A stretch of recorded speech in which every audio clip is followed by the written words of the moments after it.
മുഹറം 10-നല്ലേ മൂസ നബി അലൈഹിസ്സലാം രക്ഷപ്പെട്ട ദിവസമല്ലേ? യൂസുഫ് നബി അലൈഹിസ്സലാം പൊട്ടക്കിണറിൽ നിന്ന് രക്ഷപ്പെട്ട ദിവസമല്ലേ?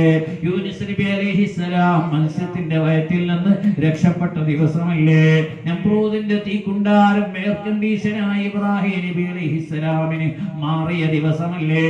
ഇങ്ങനെ ഈ പവിത്രതകളെല്ലാം ഉൾക്കൊണ്ട് ഈ സംഭവങ്ങളെല്ലാം ഓർത്തെടുത്തുകൊണ്ട് മുൻകഴിഞ്ഞു പോയ പ്രവാചകന്മാർക്ക് കിട്ടിയ വിജയങ്ങൾ അതിലെല്ലാം ആനന്ദിച്ച് അതിലെല്ലാം അംഗീകരിച്ച് ഈമാനുള്ള മുഅ്മിനീങ്ങളെ മുഹറം 10-ന്റെ അന്ന് ആ ആദരവൊന്ന് കാത്തു സൂക്ഷിച്ച് അഹ്ലിന്റെ മേൽ ഭക്ഷണത്തിൽ വിശാലത ചെയ്താൽ അല്ലാഹുവിന്റെ ഹബീബ് പറയുന്നത് കണ്ടോ നിങ്ങൾ, ഔസഅ അല്ലാഹു അലൈഹി സായിറ അയ്യാമിഹി,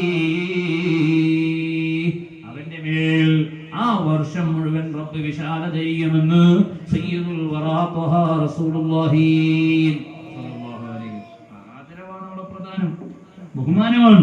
അല്ലാഹുവിന്റെ റസൂൽ പറഞ്ഞില്ലേ, മൻ അസമ വലൗ അസമ അഹ്ലുസ് സമാഇ വൽ അർദ് അലാ അൻ യഅബുദുല്ലാഹ ഫഅബദുല്ലാഹ ഫമാ സാദ ഫീ മുൽകിഹി ഷൈആ. ആകാശഭൂമിയിലുള്ള സകല ജനങ്ങളും തീരുമാനിച്ചു അല്ലാഹുവിനെ ഇബാദത്ത് ചെയ്യണം, നന്നായി ജീവിക്കണമെന്ന് തീരുമാനിച്ചു. എല്ലാ ആളുകളും ഒരാളുമില്ലാതെ മുഴുവൻ ജനങ്ങളും അല്ലാഹുവിൽ വിശ്വസിച്ച് ഇബാദത്ത് എടുത്തു. എന്നാൽ റബ്ബിന് എന്തെങ്കിലും നേട്ടം കൂടുതൽ കിട്ടാനുണ്ടോ? ഫമാ സാദ ഫീ മുൽകിഹി ഷൈആ. അല്ലാഹുവിന്റെ അധികാരത്തിൽ ഒരു അണുവളവ് പോലും അതിന്റെ പേരിൽ കൂടാൻ പോകുന്നില്ല.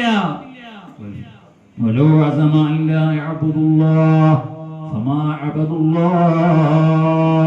ഇനി ആകാശഭൂമികളിലുള്ള എല്ലാവരും തീരുമാനിച്ചു റബ്ബിനെ ഇബാദത്തില്ല. എന്ത് റബ്ബ്, എന്ത് പടച്ചവൻ, എന്ത് മഹ്ശറ, എന്ത് സ്വർഗം, എന്ത് നരകം, എല്ലാവരും യുക്തിവാദത്തിലേക്കും മറ്റും ചേക്കേറി. ഒരാളും റബ്ബിനെ അംഗീകരിച്ചില്ല. എന്നാലോ റബ്ബിന്റെ അധികാരത്തിൽ നിന്ന് ഒരു അണു അളവ് പോലും കുറയുന്നില്ല.